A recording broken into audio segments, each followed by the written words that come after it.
Y aquí estamos en un programa de fútbol de cuates, en la edición conducido por el profesor Sebastián. El día de hoy vamos a traerle un gran programa hablando de si existe el miedo, la presión del futbolista desde tempranas edades a un nivel ya más profesional. Y bueno, antes de empezar acá la entrevista, mencionar que este programa es patrocinado por FIDE, la línea, en este caso de diplomados en el área de especialización. Las personas que obviamente nos van a comenzar a ver tienen hasta un 40% de descuento en los diplomados. Y bueno, con certificados de universidades tanto europeas y diferentes universidades de Sudamérica. Y bueno, pues empecemos, profesor Sebastián, adelante. ¿Qué tal, Paulo? ¿Cómo estás? Buenas noches. ¿Todo bien? Todo bien, profesor. Muchas gracias a usted. De igual manera, tenemos a Edmund. Adelante. También saludar a Edmund. Muy buenas noches, Edmund. Muy buenas noches, profesor. Un placer y gracias por esta oportunidad. Al contrario, gracias por estar presente y saludar a toda la audiencia, a la gente que está participando desde Facebook o desde este medio. Así que un poco el tema que íbamos a desarrollar aquí desde Guadalajara a México. El tema era esto mismo que mencionabas, Paulo, si realmente existe el miedo, la presión, la frustración. Es un tema, un debate muy importante porque muchas veces, desde edades tempranas hasta la adultez, los futbolistas se les trunca la carrera.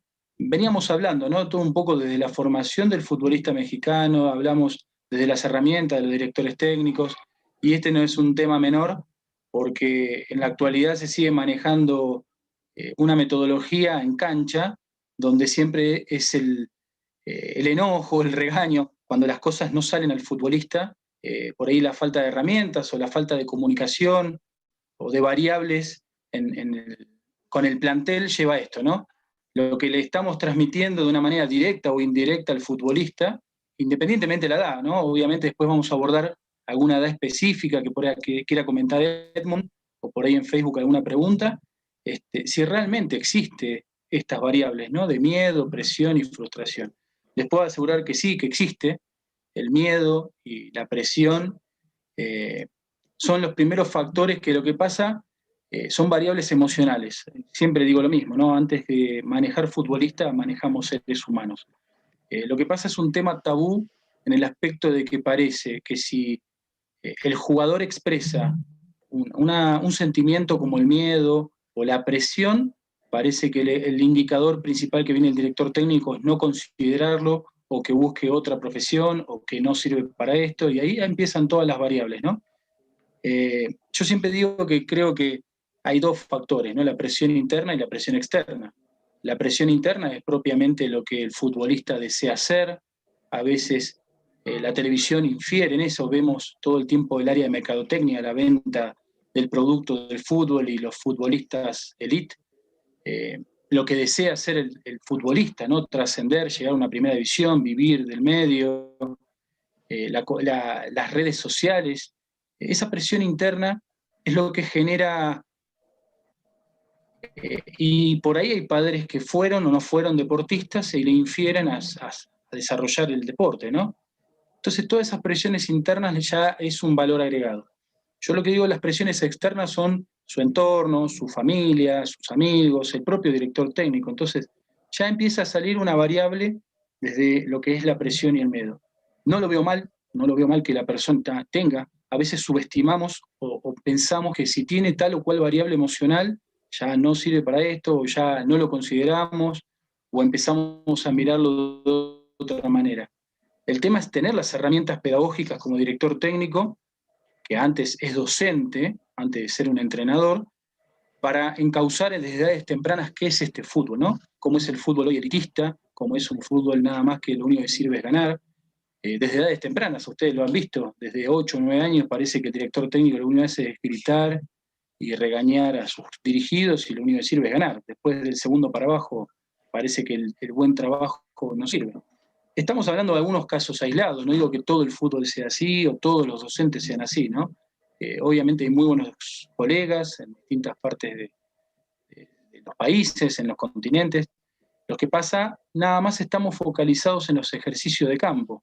Esto lo he hablado en otros programas donde en la época, la cresta de la primera ola de la pandemia el año pasado, vi en redes sociales infinidad de variables de trabajo de fútbol, y no está mal, están buenos, están muy bien, pero poco se habla de temas como este, ¿no? Desde cómo abordar el futbolista desde otro ámbito, ¿no? Más del lado pedagógico, desde el lado de contención, de orientación.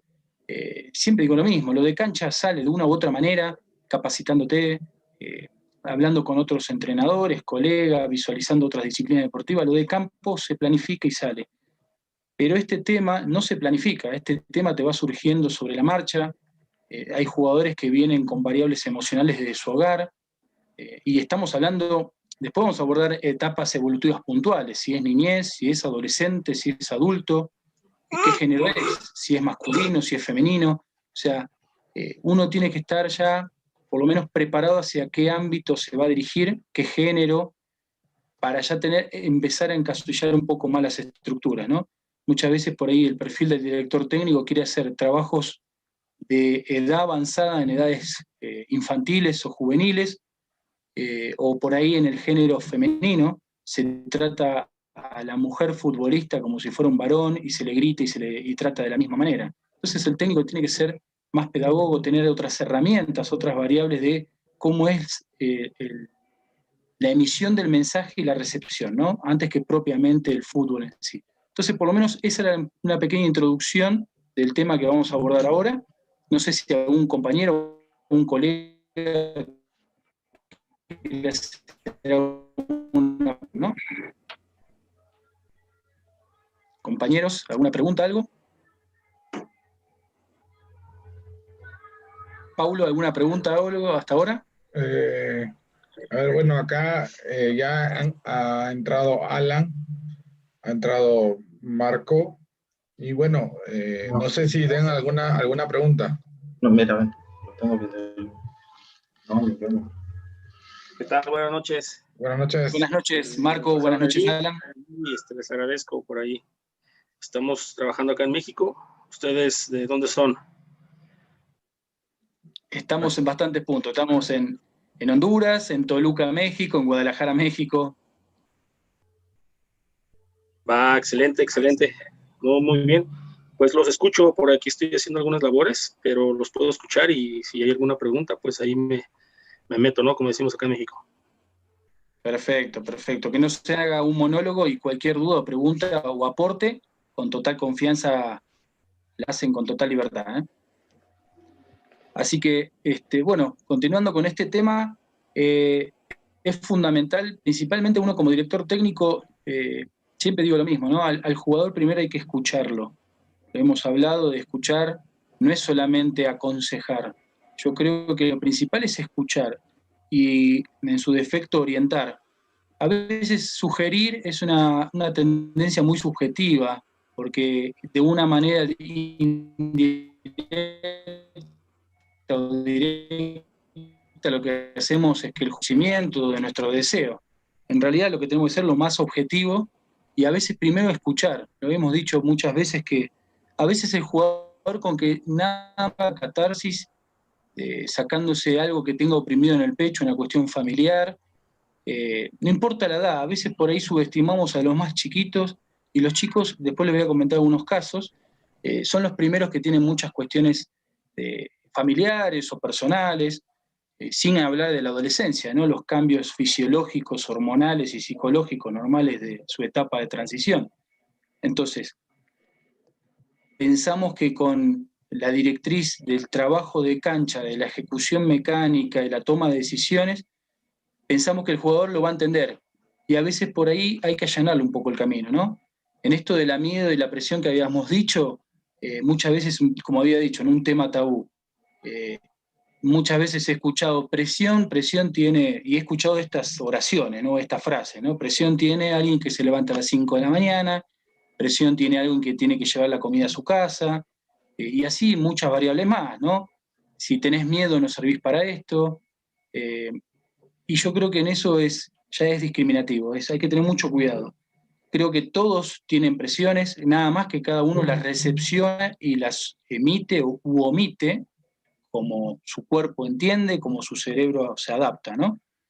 Entonces, no es un tema menor, es un tema de que no aparece en el momento, por ahí se va suscitando una serie de hechos que nosotros lo que hacemos es potenciar ese problema, porque ya después se vuelve parte de su esencia.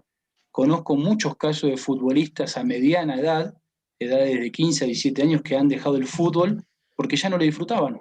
Ya sentían que era tanto la presión del contexto y tenían un talento extraordinario. A veces justificamos que este jugador tiene talento, pero no tiene cabeza. ¿Y cómo sabemos que no tiene cabeza si nunca nos sentamos a escucharlo al jugador? Entonces, nos equivocamos todos fuimos jóvenes, a veces calificamos de un joven de que por ahí si sale de noche, si toma, si fuma, si tiene relaciones, entonces, pero antes de juzgarlo, ¿por qué no lo escuchamos y por qué no lo orientamos? Entonces, todos fuimos jóvenes, todos tuvimos nuestras cosas independientemente de nuestra edad, entonces no somos quién para juzgar, sí para educar. En la educación no está propiamente decir lo que tiene que hacer. En la educación también está acompañarlo y que también dentro de los estándares normales el chico se va a equivocar. Entonces todas estas variables infieren en la producción de cancha y en su carrera. Nada más nos quedamos, yo lo que trato en los programas es que no solo seamos directores técnicos de una situación determinada, o directores técnicos de un equipo, o soñar nada más con dirigir una primera división. Creo que somos mucho más que eso. Creo que siempre dije, somos docentes y lo que estamos haciendo es transmitir un legado. Hoy nos toca estar al frente de un plantel, no importa la edad, pero su jerga, en su ámbito, entonces tenemos que ser muy cuidadosos con el contenido. El contenido ellos en edades tempranas lo repiten en la casa. Entonces, el tema del miedo tiene que ser un tema tabú, hay que hablarlo. El tema de la presión, hay que ver por qué el chico se siente incómodo, se siente como ahogado, asfixiado. Y la resultante de todo esto, en algún momento, lo que le genera es una frustración, ¿no? Una frustración que es una bomba de tiempo. Puede ser reproducida en su hogar, en su pareja, independientemente de la edad, ¿no? En su contexto laboral o en su escuela. Entonces, la cabeza es una bomba de tiempo, hay que tener mucho cuidado con los contenidos que estamos. Más allá del contenido es cómo es el mensaje, ¿no? El emisor, el canal que se utiliza y el receptor cómo la recibe. Esto lo hemos dicho, ¿no? Yo lo que estoy haciendo es transferir un mensaje, este es el medio de comunicación y cada uno de ustedes lo va a recibir desde su experiencia, desde su reproducción cerebral. Entonces cada uno va a recibir lo que entiende, lo que quiere. En eso pasa lo mismo en la transmisión de un conocimiento en el fútbol. Por eso hay que ser muy cuidadoso cómo se maneja el grupo. En esto también va la empatía que generes con el jugador. La empatía es ese vínculo estrecho que te une para que el jugador tome esa confianza. Obviamente hoy con las redes sociales, con toda esta globalización que tenemos, el jugador todo el tiempo te está midiendo. Si sabe, no sabe, si es buena onda, si es exigente, si es duro. Pero en realidad lo que nosotros estamos dejando es un legado. El contenido puede ser el fútbol, pero el legado que estamos transmitiendo es la educación. Y por ahí muchos van a decir, esto es irrisorio lo que está diciendo, ¿no? Acá lo único que importa son los resultados y ya se terminó acá. No creo en ese tipo de dinámica. Sí vivimos bajo esa evaluación permanente que los clubes, si ganaste 2 partidos sos un fenómeno, si perdiste 2 ya no servís, no sabés. Creo que nosotros depende empezar a cambiar ese paradigma que se está viviendo, ¿no? En los medios de comunicación, que los colegas en 2, 3 partidos ya son juzgados, si sabe, no sabe.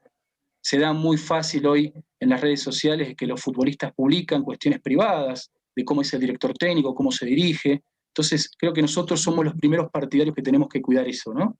La privacidad. Si hay algo que no podemos sostener desde la comunicación, por eso digo orientar.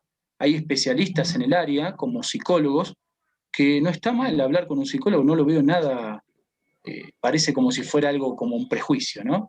Para eso están para acompañarnos, cada uno de su función y de su experiencia educativa o experiencia laboral, no somos todólogos. Por ahí muchas veces en los clubes, me vas a decir, Seba, estamos escasos en recursos, escasos en personal, pero te puedo asegurar que si uno busca puede orientar, no la podemos jugar de psicólogos, en este caso yo no lo soy, puede tener unas herramientas, pero no quiere decir que lo sea. Entonces ahí lo mejor es orientar con un colega, con un amigo que sea especialista, porque sin querer a veces estamos jugando con la salud mental. Es un tema delicado. Todo el tiempo estamos hablando de la salud física, estamos hablando de técnica, táctica, pero el futbolista se maneja mucho de lo psicológico, las variables emocionales, de si juega un ascenso, un descenso, si juega por un campeonato, o si juega para ser promocionado a una categoría mayor. Entonces, eso es importante. Sí, Paulo, perdón. Sí, por ejemplo, bueno, profesor, ya que tocó el tema de si juega un ascenso o un descenso, en ese momento el futbolista, ¿qué es lo que se le pasa por la mente? O sea, hay partidos tan decisivos que como bien a veces se ve, ¿no? Que hay jugadores que entran a partidos decisivos y ¿cómo se llama? Y bueno, como que simplemente no demuestran de repente lo que en otros partidos sí lo han hecho. Mira, puntualmente, obviamente cada director técnico tendrá su metodología y tendrá su herramienta y su capacidad, todos son distintos y está bien. El tema es, creo que lo principal, cuando vos sos técnico tenés que conocer de manera individual a cada futbolista y de manera colectiva su comportamiento, ¿no? Lo bueno, lo que sugiero es siempre hacer actividades extradeportivas para conocer en sí a la persona más que al futbolista. Actividades extradeportivas, podés hacer una comida a posteriori o algún evento. A mí me ha tocado hacer actividades extradeportivas, actividades sociales. Me ha tocado llevar a planteles de fútbol a una penitenciaría, centros de rehabilitación. A veces el futbolista se sensibiliza viendo una realidad social, independientemente del país o la región, ¿no? Y ahí es cuando empezás a ver el semblante de realmente de cómo es la persona antes que el futbolista. Cuando vos empezás a tener esa empatía y lo empezás a conocer en otros sectores, su comportamiento más generalizado o su naturalidad, porque a veces puede ser no fingido, pero vos sabés que uno no se comporta de la misma manera con su esposa, su mujer, con sus amigos o en un ámbito laboral. Cada uno cede o permite a una persona una cierta información. Entonces el futbolista es igual. Con este tema puntual, esta pregunta puntual, es conocer de manera individual y colectiva al futbolista, cómo se comporta solo y cómo se comporta integrándose al grupo. Y después hay que buscar estas variables de, ponerle la música, para mí es un muy buen desestresor, muy buen desestresante a nivel de que, ¿por qué se pone la música en un vestuario? Y no sé si muchos se habrán hecho esa pregunta. Muchos le dicen, pero es por herencia y hace 1000 años que se viene escuchando música previo a un partido. La música, un tipo de música que sea, hay tipos de género de música, lo que hace es desestresa las cuestiones emocionales, por eso lo ponen previo a una competencia, y esto no lo saben los futbolistas, y por ahí mucha gente no lo sabe. La música, un clásico género que es la cumbia en Sudamérica, lo que hace es buscar tipo de letra que en el consciente lo que hace es relajarlo, y entra de otra predisposición a una competencia. Distinto poner otro género. No tengo nada contra ningún género musical, no quiero que se tome como tengo una tendencia o una discriminación, nada que ver. Pero hay un cierto género de música, como poner un ejemplo, como Pink Floyd, es una música más, parece funcional o mucho más tranquila que poner cumbia, y ese tipo de música es para por ahí cuando es una vuelta a la calma, ¿no? O una música funcional es para bajar la tensión nerviosa, pero no es un estimulante. Entonces muchas veces jugamos con esas variables psicológicas y emocionales con la música. Entonces, en esto que me preguntabas, ahí te estoy dando los ítems, ¿no? Conocer el grupo de manera individual y colectiva, de conocerlo fuera del ámbito futbolístico, compartir esto de la música, a ver qué tipo de género, y después romperle completamente los paradigmas, ¿no? Muchas veces cuando jugamos una competencia, pensando que nada más con el estímulo de analizar al rival, de ponerle videos motivacionales, de ponerle pancartas motivacionales, de todo lo pero llega un momento que la cabeza es una bomba de tiempo. Tanto inyectarle cuestión anímica, llega un momento que gota tras gota, a veces entra a la cancha y mete una pata y lo expulsan. Por decir un ejemplo entre miles, a otros les sirve, pero es muy peligroso, es muy delicado esto, ¿no? La motivación ya pasa a una sobremotivación y se pasa de vuelta. Entonces, más que miedo, ya se va para el otro lado. Entonces, lo que estamos hablando, que el miedo está bien, es parte normal del ser humano. El tema es cómo controlarlo. La ansiedad, cómo la manejamos. La presión, cómo la manejamos. No es que se la voy a sacar, sino que la controla. Muchas veces, ¿cómo es esto? Romper los paradigmas. No sé, a veces decís, ponete a leer tal o cual libro, o ¿qué película viste el fin de semana? Y vos decís, ¿pero de qué me está hablando este muchacho? Cualquier pregunta fuera del ámbito deportivo, o no sé, tocarle cualquier cosa fuera de lo que genere presión, en este caso como el COVID, que viste Vox Populi, hablar todo el tiempo de fútbol, hablar de otras cuestiones que lo complemente y lo sea más una persona integral, lo que hace es desestresar. Y ahí de una manera paralela les está sacando la presión, se empieza a olvidar y a sugestionar del miedo, entonces buscas otra línea paralela para que el jugador se olvide un rato de lo que va a enfrentar. Si es un ascenso, un descenso, una promoción a otra divisional, si va a ser futbolista. Entonces hay miles de variantes de herramientas dentro y fuera del fútbol que te ayudan a que el jugador omita temporalmente esa situación. No sé si algún compañero quiere hacer una pregunta o algo puntual. Sí, bueno, Alejandro, ¿cómo estás? Buenas noches. ¿Qué tal? Buenas noches, saludos. Gracias, profesor. Buenas noches. Alex, ¿cómo estás? Buenas noches. Gracias. Sí, profesor, escuchándote tu punto de vista acerca del tema de esta tarde, de esta noche, precisamente en el miedo, es la perturbación o la angustia del ánimo del ser humano que tenemos para lograr un objetivo, para que este suceda.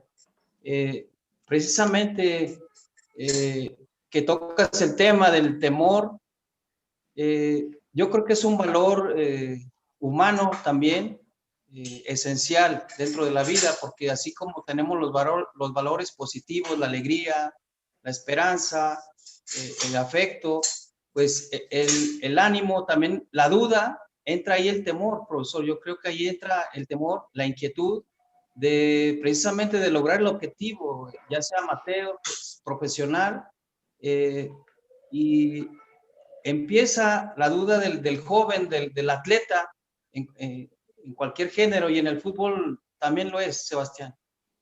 Sí, sí, es correcto. Mira, una de las herramientas fundamentales, lo que pasa es tan vasto el tema que por ahí a veces pido que me encarrilen porque salen tantos disparadores, pero todos están relacionados. A veces parece que dijera cosas que no tienen relación con la pregunta o con el comentario, pero vas a ver que todo está concatenado. Uno de los puntos fundamentales que ayuda muchísimo es el desarrollo cognitivo.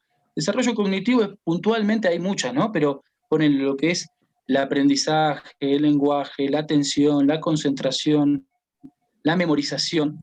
Todos estos puntos, fíjate, el lenguaje es lo que estábamos hablando recién, ¿no? De qué tipo de mensaje voy a transmitir, cómo decodifica ese mensaje la persona. Si yo ya me manifiesto agresivo, lo que voy a generar es una opresión y no una apertura. Entonces, fíjate desde qué punto ya hay un punto de partida de que el jugador ya siente una distancia, entonces eso ya le genera una antipatía, que se cierre, y que me va a decir, y viste, y siempre empiezan las miradas, y empieza una bola que va para abajo y no se termina más. El aprendizaje, entonces, fundamental, ¿qué tipo de aprendizaje le voy a transmitir? Si yo quiero que me dé resultados deportivos, no es solamente potencial, esto no es una maquinaria, son robots que yo mediante una secuencia saco el máximo exponencial. Acá hay variables emocionales, y en realidad hoy el fútbol se volvió mucho más emocional. Emocional es que todo el tiempo estás metiendo videos motivacionales para que el jugador saque su máximo rendimiento. Pero pará, es una máquina, es una bomba de tiempo. Todo el tiempo le estoy gritando, o por lo menos en México o en Guadalajara se escucha mucho intensidad, intensidad, intensidad. Lo he escuchado en miles de entrenamientos. Y parece un hámster corriendo adentro de una ruedita. Y pará, ¿y cuándo le decimos que pare para pensar? Intensidad yo prefiero mental, no intensidad física. A mí lo que menos me interesa es que corra, o que corre cualquiera. Un poco también uno se tiene que adaptar al fútbol elitista de hoy, ¿no? Pero yo prefiero enseñarle a pensar, que tome decisiones. Enseñarle a respirar no es un dato menor. El cómo tiene que manejar su frecuencia cardíaca es un desestresante también. Y fíjate, lo vas a ver hasta en Ronaldo. Por más que él cuando patea un tiro libre, que se abra de piernas, se hace su gesto, todo, ¿cuál es el último gesto mecánico motor que hace Ronaldo? Una expiración. Hace una exhalación. ¿Por qué? Porque él lo que hace es descomprimir la tensión muscular. Y lo hace hasta Ronaldo. No sé si lo hará consciente o inconsciente. Pero fíjate que son cuestiones motoras, cuestiones psicológicas. Hay muchos factores que los entrenadores no se dan cuenta. Entonces, no es solamente correr o solamente una cuestión técnica, táctica. Sí es importante dentro del fútbol. Pero ante igualdad de condiciones, y yo ahora vamos a hablar de resultados, que sí, está bien, vamos a hablar de resultados. O vos me decís, Seba, qué lindo que sos, todo lírico, todo hermoso, pero en el fútbol actual esto es ganar y punto. Está bien, vamos a hablar de ganar. Dale herramientas al jugador. Si al jugador vos le das confianza, generás esa estima recíproca y autoestima que se tenga el jugador va a dar el máximo exponencial. ¿Por qué? Porque es de la manera que hoy, y lo he hablado con muchos futbolistas, el jugador cuando se siente contenido y no todo el tiempo evaluado, te puedo asegurar que va a dejar la vida. Y te puede tocar perder, porque esto es un juego. Te va a tocar perder. Pero ante la vista de lo demás, hay maneras y maneras de ganar y hay maneras de perder. Entonces, por eso es importante todos estos... Perdón, Alex, que te decía, ¿no? Por ahí me voy para otro punto, pero tiene relación o concatenación con todos estos puntos, ¿no? Por eso lo que hablábamos, perdón, en otros programas, que hoy el técnico es un modelador de emociones, ¿no? Sí, profesor. También aprovechando este tema, profesor, ¿por qué dentro de los entrenamientos que se hacen para los chicos desde fuerzas básicas, universidad, etcétera, para los diversos torneos, etcétera, preparaciones, para todos los objetivos que se tienen, ¿por qué no nosotros como directores técnicos no tener una capacidad de ayuda para los chicos de trabajar bajo presión? Para que esa presión trabajada en el campo, en los entrenamientos, se traslade el día del partido. Mira, en esta pregunta, muy buena la pregunta, entran muchas variables y muchas respuestas. Te voy a tratar de ser lo más conciso. Primero, independientemente de dónde hagas tu carrera de técnico, independientemente del país, nunca terminás de, bueno, esto es como la vida misma, nunca terminás de aprender, ¿no? Pero propiamente una carrera que elegís manejar grupos, o es muy escasa la información de manejo de grupos. Te dicen todo lo de cancha, pero no te dicen propiamente la infinidad de variables de manejo de grupo. Y esto lo has visto con técnicos de renombre que fueron muy exitosos en un lado, llevaron su misma metodología y no les fue tan bien en otro. Esto no es solamente una metodología o una mecanización de trabajo, son las variables emocionales. Siempre digo lo mismo, tenés dificultades en tu hogar, con tu señora, con tu familia, con tus hermanos, no la vas a tener con 30 jugadores, es normal. El tema es cómo vos te repones ante esa dificultad. El otro punto es lo que yo te decía, ¿no? Escasez de información, manejo de grupos emocionales. Segundo, nosotros los técnicos, me incluyo, somos renuentes a adquirir o a ceder. Yo cedo porque tengo miedo a la exposición. No quiero compartir mis conocimientos porque el otro me va a mirar de reojo y me va a decir ya lo sé o ya me lo dijeron, o la exposición. Y esto es al contrario, yo me tengo que exponer para que otro colega me evalúe. De esto se trata, esto es como los psicólogos, entre ellos se evalúan y entre ellos se diagnostican. Entre los técnicos tiene que haber esa apertura y todos tenemos que, esto no es juzgar, esto es una retroalimentación que compartir con ustedes que son colegas o no, no importa, pero hay una retroalimentación y ustedes me dan su punto de vista. Acá no pasa porque todos estemos de acuerdo, ¿eh? No pasa por ahí. Esto es un tema que es debate, cada uno lo transmite a su hábitat laboral y cada uno va a tomar lo que más le sirve. El otro punto, Alex, es que, no te digo todos, pero en un gran porcentaje todos los técnicos soñamos, o sea, siempre me incluyo porque el ámbito dirigido, tener la oportunidad o estar o en presente, en pasado, en futuro, no está el tiempo verbal, en una primera división, y siempre todos tenemos ese deseo, o gran porcentaje, no digo todo porque no puedo involucrarlo. Independientemente de la divisional o categorías que nos toque dirigir, siempre tratamos de demostrar todo nuestro haber y todas nuestras herramientas para el día de mañana ser promocionados o que nos vean, mira, gané, dirigí, salí campeón y logré y promocioné y vendí, lo que vos quieras. pero nunca hablamos propiamente de educación. Y se volvió tan exitista, y a mí me pasa a veces en los currículum, que parece que lo único que sirve es dónde dirigiste, qué ganaste, a quién vendiste o a quién dirigiste. Y ¿por qué no me preguntás, no sé, a qué plantel tuve, a quién eduqué? No sé, hay miles de preguntas que podés hacer, no solamente desde lo deportivo. Parece absurdo y ridículo lo que estoy diciendo porque el fútbol real, esto parece un momento. Entonces, otro de los puntos que independientemente si es fútbol infantil, juvenil, amateur, semiprofesional, todos implica posibilidad de futuro. Entonces, ahí ya todo esto que estamos hablando con tranquilidad en la cancha se pierde. Y en realidad, volvemos a lo mismo, si uno no controla las emociones, que sí, uno se puede enojar, a veces uno tiene que tomar decisiones difíciles, la economía, todo lo que vos quieras, claro, pero por eso uno tiene que estar preparado. Si conocemos todo esto, tiene que uno manejar con uno mismo, ¿no? O sea, lo que estamos hablando es hacia un tercero, y en realidad tiene que ser primero ejecutado hacia uno primero. Hay muchos textos que hablan, ¿no? Primero hay que conocerse a uno mismo para conocer bien el contexto, ¿no? Entonces, ese es uno de los tantos puntos, Alex, que creo que por ahí en esta pregunta, que no fue una respuesta concisa, sino fue una respuesta múltiple, creo que pasa un poquito por ahí, Alex, entre todo lo que me has preguntado. Gracias. Sí. No sé si algún otro compañero o Alex o alguien tiene otra pregunta, con total confianza, para que no sea un monólogo, ¿eh?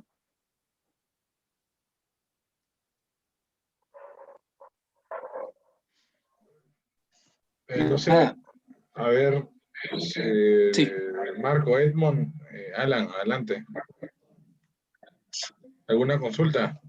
Bueno, yo realmente no tengo una consulta, sino que reforzar lo que dice el profe Sebastián, dado de que el problema es el enfoque, ¿verdad? El resultadismo en los entrenadores en su mayoría. Categorías es un niño de 5 años, 5 o 6 años, que tome sus propias decisiones. Y de eso se trata. Y a veces puede hablarse de la presión, que quien ejerce mayor presión no es ni siquiera a veces el entrenador, sino que son los padres, la familia. Y el niño desde un inicio va sintiendo ese tipo de crítica. Y nosotros no podemos ni ser muy paternalistas y tampoco ser muy exigentes. La verdad de las cosas es que el aprendizaje se da en mayor cantidad cuando ellos toman decisiones y ellos van comprendiendo y poco a poco van creciendo con esa toma de decisiones. Y llega un momento en que no necesita nadie decirle qué hacer, sino que lo bonito es que ellos piensen y retroalimentarlo, ¿verdad? Esa es mi contribución. Buenas tardes, profe Sebastián, todos los amigos ahí. Perfecto, buenas noches, Alan. ¿Cómo está, profe? Bien, ¿usted cómo anda? Aquí un gustazo. Bueno, yo oyendo la plática que está muy interesante, pues nosotros que tenemos la fortuna de trabajar con muchachos de entre 15 y 20 años, yo veo que el mayor peligro o los mayores problemas donde ya hay una presión automática para los jóvenes es el hecho de, como bien lo dices, profe, la educación. Hay 3 tipos de educación: la educación formal, la educación informal y la educación no formal. La educación formal, pues es la que nos da un currículum y tiene que ver con la escuela, con un certificado de secundaria, un certificado de preparatoria. Esa es la educación formal. La educación no formal, pues se da en clubes, en iglesias, en actividades de manualidades. Y la educación, pues informal, es la que se da en la calle, la que se da en la cultura, en la educación de cada familia.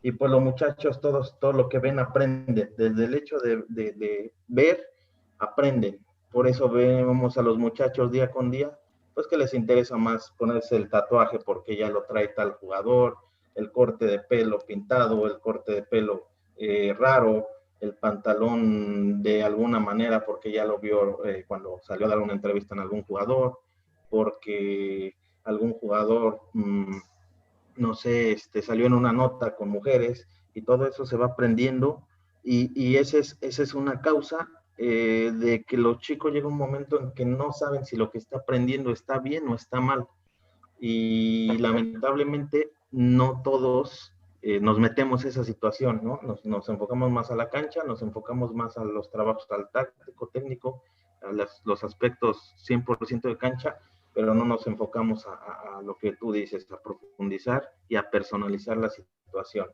¿Qué pasa con los chicos? Que ya de entrada tienen una presión por sí sola, familiar y en su entorno de amigos, familiar. ¿Por qué? ¿Qué pasa? Cuando un muchacho empieza en el profesionalismo, yo me refiero, bueno, donde yo me desenvuelvo, que es tercera división, pero ya es el nivel profesional, es lo más bajo, la categoría más baja, pero es donde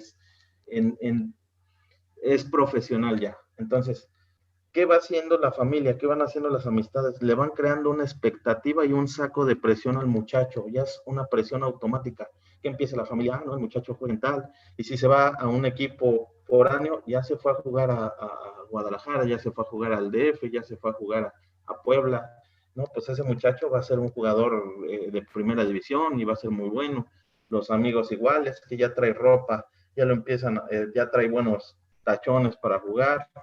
Entonces, el muchacho llega un momento que se empieza más a llenar de presión por el entorno que por su comportamiento como profesional a nivel de cancha y fuera de la cancha, de alimentarse bien, de rodearse de gente positiva, de estudiar, de tener su cerebro activo, de ejercitarse bien y mantenerse bien físicamente.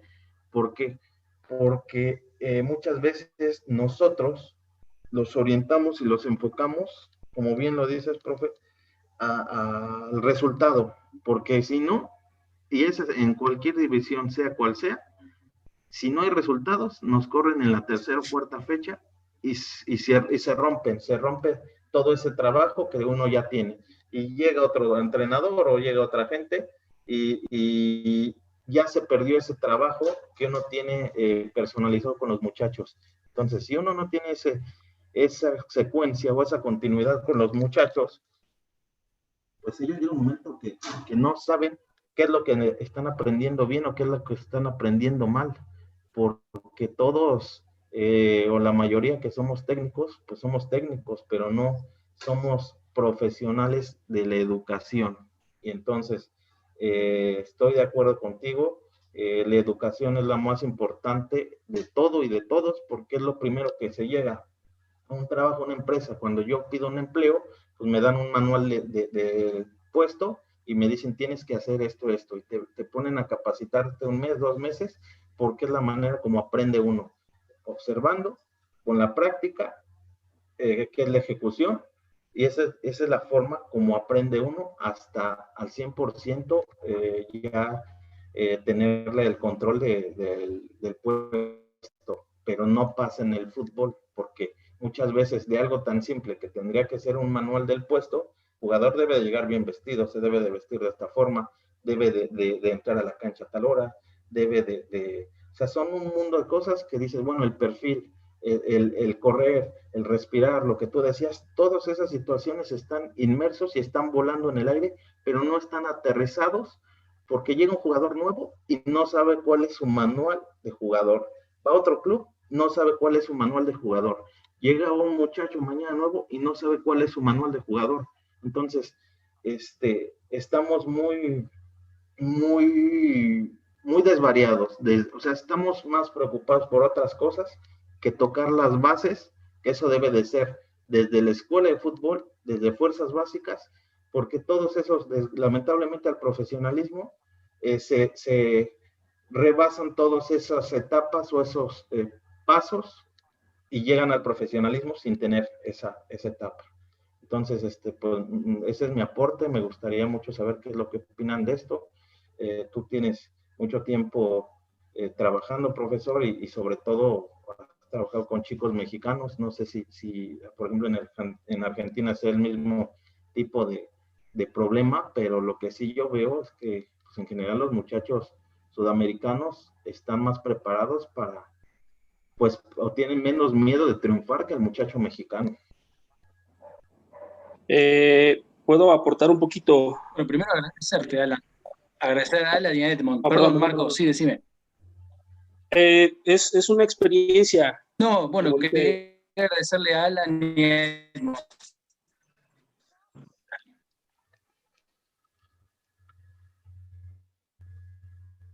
Sí, Marco, perdón que te interrumpí.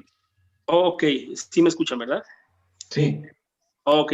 Sí. Es una experiencia que por ahí tengo con escuela de fútbol y al mismo tiempo que se convirtió en tercera división. Entonces yo escuchaba por ahí lo que decías al principio. Obviamente primero hay que conocer al jugador. Tenemos una forma de trabajar, nuestra metodología, que al niño como tal menor de 12, 13 años no se le exige ese resultado. Estamos hablando que es un municipio muy pequeño acá en el estado de Jalisco, que empezó como una escuela. La escuela tiene 6 años. A los 3 años se nos dio la oportunidad de que el dueño pudo comprar una tercera división y él mismo, por su experiencia en el fútbol, y tanto en México como en Europa, nos exigió que no se le iba a exigir resultados al jugador. Obviamente se hizo una visoría, obviamente el equipo se reforzó, pero más allá de los resultados en tercera división, que no pretendíamos campeonar o ascender, él dijo que iba a ser una tercera división formativa. Ahora lo que estamos pasando es de que, gracias a Dios, el 75% de los jugadores que están registrados en el equipo, gracias a Dios, surgieron o tuvieron más de 3 años de un proceso con nosotros para que ahora ya estén en las filas de la tercera división de nosotros. ¿A qué voy con todo esto? De que hace rato mencionábamos que al jugador no se le dan las herramientas, o solamente, como decía, si es verdad que a lo mejor aquí en México se le dice al jugador, échale ganas, pero ¿qué le estás diciendo con eso al jugador? O sé intenso, pero ¿qué le estás diciendo? Explícale, como tú dices, y nosotros lo decimos acá, explícale con manzanas lo que tiene que hacer desde los fundamentos, los principios, la forma de jugar, los minutos en los que estás jugando, el primero y segundo tiempo. O sea, todos esos detallitos se los puedes enseñar al jugador después de los 12, 13 años. Pero primero como tal es no generar una presión al chavito. Desde ahí vamos a iniciar. Cuando el chavito de repente cumple sus 15, sus 16 años y de repente se da cuenta que el profesor o el educador deportivo le ayudó demasiado para poder estar en una tercera división, dices, caray, o sea, ve el logro que has tenido y el avance que has tenido, porque todos los niños, todos los chavitos tienen esas posibilidades. Yo les puedo compartir muchos puntos de vista del clásico chavito gordito de lentes que se faja a la mitad del ombligo, y sin embargo ahora el chavito es un menor en tercera división, como lo llamamos nosotros, y es muy destacado.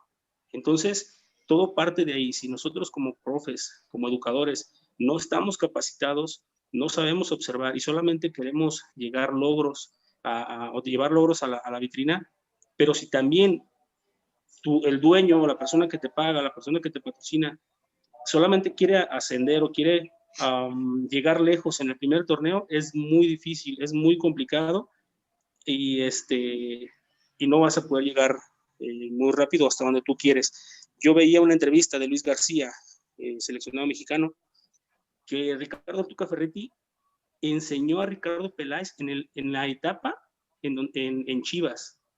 Era impresionante cómo Ricardo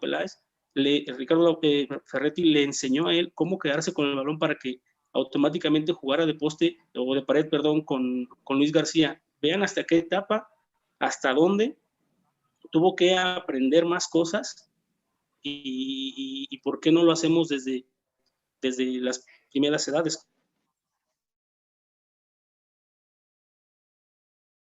Con los niños. Ese es mi comentario. Bueno, primero, muchísimas gracias, Marco. Responder rápido, voy a hacer una en 3. Tanto Edmond como Alan como Marco, agradecerles.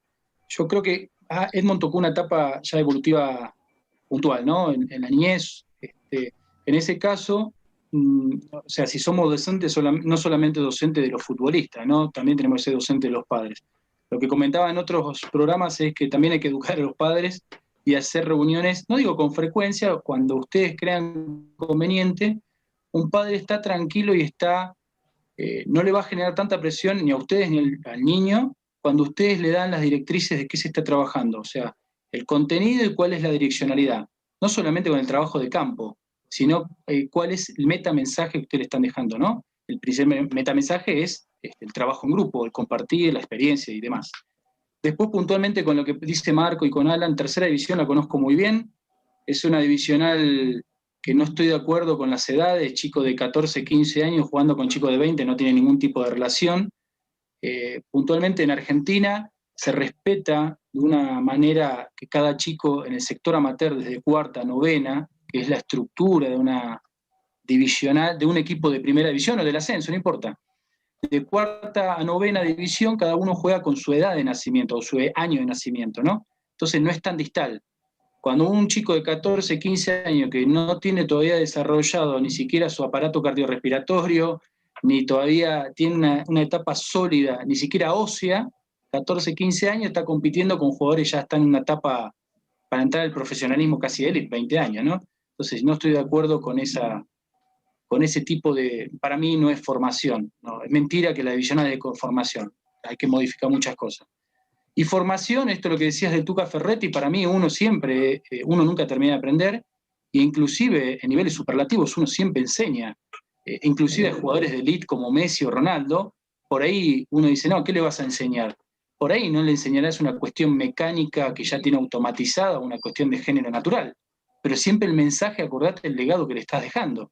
¿Cuántos futbolistas después se retiran y son técnicos? Entonces no es solamente la ejecución motriz o la comprensión del juego o una táctica técnica, sino que el día de mañana el que es futbolista toma tu lugar. Entonces en realidad es más importante el contenido del legado. No es solamente el trabajo, es un paralelismo, ¿no? De trabajar de manera inmediata para trabajar con el plantel que te toque, dándole las herramientas acorde a la etapa evolutiva, y el paralelismo es darle herramientas a futuro para que el chico pueda trascender en su carrera, y si es un jugador adulto, que pueda trascender en otras instituciones, y si es otro colega, que pueda potenciar todavía lo que yo le estoy dejando. Entonces, no es con el afán de decir, el técnico aquel trabajó mal o no trabaja. No, eso no es el fin nuestro. El fin nuestro es que lo que hizo el técnico anterior, que está muy bien, yo lo que tengo que hacer es potenciarlo y mejorarlo, o darle más herramientas al futbolista. Entonces, conozco la divisional tercera división, hay muchísima materia prima, hay muy buenos futbolistas mexicanos, porque obviamente todos son mexicanos en esta divisional.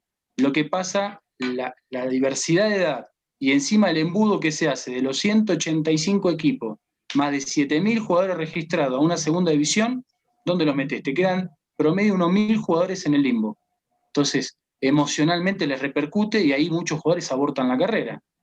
Entonces, otra variable más emocional que empiezan los miedos, la presión, que es el título de la charla. Un jugador que está en su último año de tercera, está en su último semestre, está presionado y está con miedo porque dice, ¿dónde voy a ir a jugar? ¿Cómo haces para trabajar con eso? Entonces, otra variable más, y sin contar que muchas veces los directivos no son directivos, muchos son dueños, y el dueño no piensa como directivo, es la realidad.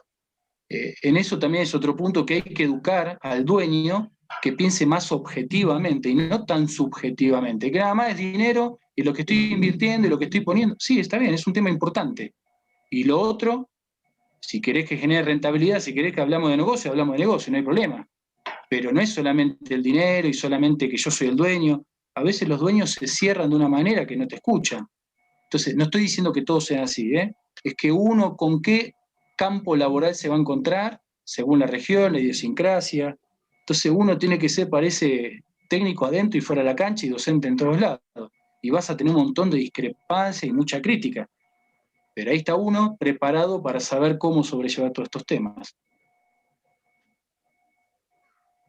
No sé si alguien quiere comentar algo. Sí, profesor, yo quiero comentar algo, aprovechando tu comentario. A los demás compañeros también un saludo.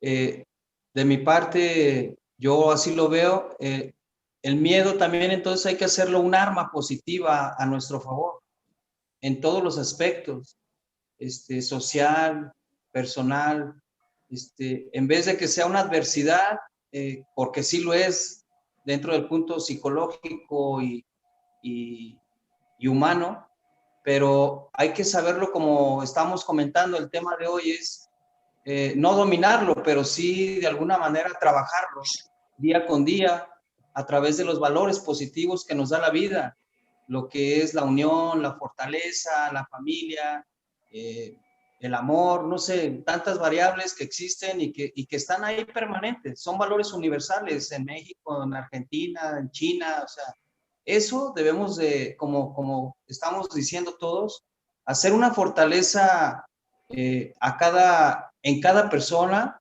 en cada director técnico, a no tener miedo a expresarnos, a compartirnos, a que si yo he tomado una capacitación o he ido a ver ciertos entrenamientos, bueno, compartir, hablar contigo, con otros compañeros, transmitir todo eso, porque al final de todo, al final de la vida, pues todo va a pasar. Entonces, si hacemos de este temor un punto, una fortaleza, pues yo creo que también avanzaríamos cada día más. Tal cual. Es que, mira, el miedo es un estado, es difícil controlarlo, tenés que tener una fortaleza mental muy, no alta, sino es que depende de la conducta de cada ser humano, ¿no? Son muchas variables. A veces no es solamente la educación, a veces es como uno responde, ¿no? Son situaciones extraordinarias, como es que, inclusive ante una misma situación, la misma persona reacciona 1000 veces distinta, de 1000 veces distinta ante una misma situación. En el caso del futbolista, el miedo no lo debe bloquear. Al contrario, si lo controla, y esto se tiene que hablar, no tiene que ser tabú, si lo controla, lo mantiene en un estado de excitación, lo mantiene en un estado de alerta, lo mantiene en un estado que mantiene los pies sobre el piso. El miedo no es solamente el temor. El miedo a veces es una cuestión de mantenerte en un estado de estar atento y estar controlando todo tipo de situación. No es solamente el temor. El temor sí ya lleva a un estado de bloqueo, que ya no sé, es como la liebre cuando cruza la carretera, uno lo ilumina con la luz y ¿qué hace? Se paraliza. El tema del miedo es que es un estado latente, uno lo puede manejar según la situación, pero es un estado de excitación que no te puede ni alterar ni bloquear, pero sí te mantiene en un estado de atención y concentración, ¿no? Que te caes, te tropezás, no pasa nada en el ámbito deportivo. Hay mucha gente que dice, no, yo no tengo miedo, o no tengo presión, o no, mentira. Entonces, no es un ser humano, todos tenemos todos los sentimientos, que por ahí a veces por una cuestión de masculinidad, entre comillas, decir, no, no tengo miedo, porque si no, mi mente está pensando, no, este es menos varonil, menos masculino, ¿no? Entonces, no, es una estupidez. Hay que romper algunos mitos de la virilidad o la masculinidad porque no tengo miedo, o porque yo soy más fuerte, o lo miro con cara de enojado. Sí, a veces hay que jugar con algunas estrategias deportivas. Yo no voy a salir a lavar ropa en pública de mi plantel, ¿no? O sea, las debilidades me las guardo para mí. Hay cuestiones estratégicas que sí sirven, pero en la intimidad, esto es lo que estamos hablando, ya son cuestiones más íntimas, de privacidad con el jugador. Entonces, todos tenemos esa situación. El tema es controlarlo. Jugar con uno, con 50 personas, 100.000, para el jugador tiene que ser el contexto, también influye. A veces el jugador está más preocupado, asustado por el contexto o el qué dirán, y en ese estado tiene que estar plenamente concentrado y atento en lo que está haciendo. O el chico, nada más que el chico por ahí lo está viendo su papá y lo miró, y a veces está mirando más a su padre que al técnico porque viene el regaño, porque le está haciendo un gesto. Entonces, por eso digo que hay que educar al padre. ¿A quién le hace caso? ¿Al padre o al técnico? Entonces, uno como docente tiene que educar. O sea, todas las situaciones, ejemplos, estamos abordando, tratando de tomar toda la línea de vida en tiempo, desde de infantil, juvenil y mayor. Por eso estoy tratando de ser bastante extenso, ¿no? Y esto es lo que te lleva al miedo al éxito o al fracaso. Para mí una frase que perjudica, a mí particularmente, no sé si está bien o está mal. Primero, México tiene un potencial extraordinario, ¿no? Para mí en Sudamérica no hay ni más ni menos jugadores. Hay diversidad y eso es lo bueno. En Honduras me pareció que hay hay un biotipo de género en el futbolista hondureño que es extraordinario. faltaría complementar con otras herramientas, pero todo Centroamérica y Sudamérica tienen todo su biotipo y hay que sacarle el máximo exponencial a cada región. Lo que lleva a todo esto es el miedo al éxito o al fracaso. Y el miedo al éxito o al fracaso es cuando la primera oración que viene dice, sí se puede. ¿Para qué decir? O sea, no le encuentro un efecto rebote. El sí se puede le está generando un efecto espejo que se sugestiona, sí se puede. Si ya el jugador lo está intentando es porque se puede. O sea, ya una cuestión que lo está intentando, intenta proponer y ejecuta, es que obviamente sí se puede. Entonces a veces esas cuestiones psicológicas, esta es una opinión subjetiva, ¿eh? El decir la oración sí se puede a veces genera un efecto rebote, porque el chico lo está intentando o el jugador lo está intentando. Entonces a veces no es una motivación. Busca algo, un paralelo, busca una simetría, pero no busques un punto específico donde a veces puede ser contraproducente. Si el jugador lo está intentando, se va a equivocar, le va a salir mal. Esto es lo mismo que dice, pegale bien. Esto lo hemos hablado. Y el chico le quiere pegar bien. Ahora, ¿vos le explicaste la parte biomecánica o gestual o técnica para que el chico le pegue bien? A veces somos nosotros los que estamos carentes en herramientas. El chico comprende el juego desde la experiencia, es empírico. Ahora, nosotros le decimos que el fútbol tiene 17 reglas. No, porque muchos no lo saben. El jugador juega un juego que es empírico. El jugador al final no termina jugando. El jugador termina adquiriendo algo que le tengo, o sea, yo le digo y él lo hace. Entonces no deja de ser un juego. El juego es eso, es libertad de creatividad, es libertad de pensamiento dentro de una estructura delimitada, ¿no? No es que el jugador hace lo que quiere y agarra la pelota y salgo corriendo con la mano, no. Por eso hay que saber las reglas del juego. Pero entonces ya deja de ser un juego y ya se vuelve algo mucho más pragmático. Hacé lo que yo digo si no te regaño. Y volvemos con las cuestiones de los miedos y la presión. Si no lo hago porque mi papá me regaña y si no lo hago el técnico me saca. Viste que es una bola que va para abajo y nunca termina y arrastra miles de factores. Entonces, volvemos a lo mismo. Tenemos que educar a los jugadores, educar a los directivos, a los padres, pero principalmente nos tenemos que conocer a nosotros mismos y educarnos a nosotros mismos. Si yo no me conozco mi conducta en una situación, en esto, cómo reacciona Sebastián ante el miedo, si yo no conozco cómo reacciona, es muy difícil tratar de explicar lo que se siente, ¿no? Entonces, uno se tiene que conocer principalmente con uno para tener, y aparte la apertura hacia las observaciones que ustedes están haciendo, ¿no? Creo que todo es viable. Gracias. No sé Bien, si profesor. Bueno, pues para ir, yo sé, bueno, obviamente el tema da para mucho más, pero ahorita hay otro programa más que ya se viene ahorita. Y bueno, primero, antes que todo, agradecer a cada uno de ustedes por su opinión. La verdad que es muy bueno saber su opinión de cada uno. Y bueno, mencionarles que ese programa se está viendo por la página de Facebook de Fares por México. Igual se va a colocar en YouTube para que la gente, en este caso ustedes, como varios personas más, lo puedan ver con más calma. Y desearles, bueno, agradecerles ante todo que estén presentes aquí el día de hoy con nosotros. Profesor Sebastián.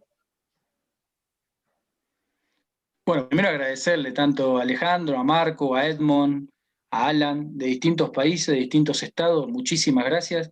El tema es larguísimo. Te agradezco como siempre, Paulo. Y ahí, bueno, vamos a seguir en comunicación, compartimos información, teléfono, lo que sea para... Esto es muy bueno este tema. Y fíjate que más que un debate es una retroalimentación entre todos. La verdad que súper agradecido y contento de hablar con todos ustedes. Siempre es un placer. Profe Sebastián, ¿te puedo encontrar en redes sociales? Sí, claro que sí. Sí, claro que sí. Ahí en Facebook o si no, ahora nos ponemos de acuerdo en un ratito.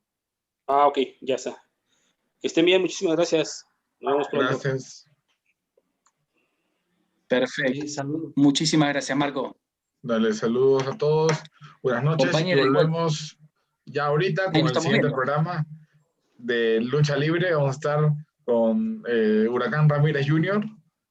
Así que bueno, no se pierdan también esta gran entrevista. Así que gracias, profesor Sebastián. Gracias a todos. La verdad, agradecemos mucho a todos que estén acá el día de hoy. Muchísimas gracias, Pablo. Gracias a todos. Gracias, Pablo. Gracias. Muchísimas gracias. Nos vemos. Gracias a todos, saludos. Le voy a pedir el número suyo, profe, a Denis.